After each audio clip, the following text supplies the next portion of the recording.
Lechon means food plays a significant role during the Christmas celebrations in the Philippines. To be more specific, lechon. The most fundamental definition of lechon is spit-roasted pig, and the word lechon has its roots in Spanish.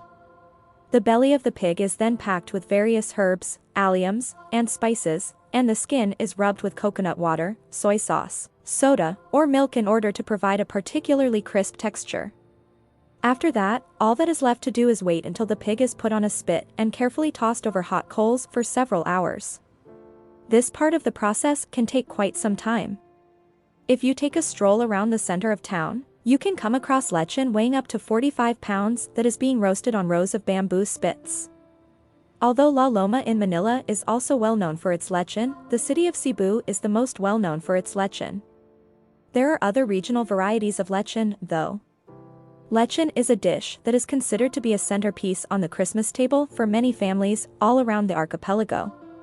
Lechon, often spelled lechon, is a dish that is not only popular in Spain and the Philippines, but also in Cuba and Puerto Rico, where it is considered to be a dish of significant national importance. Lechon is typically presented to diners in its whole, with diners receiving portions of the tender meat from the inside of the dish along with bits of the incredibly crispy red skin.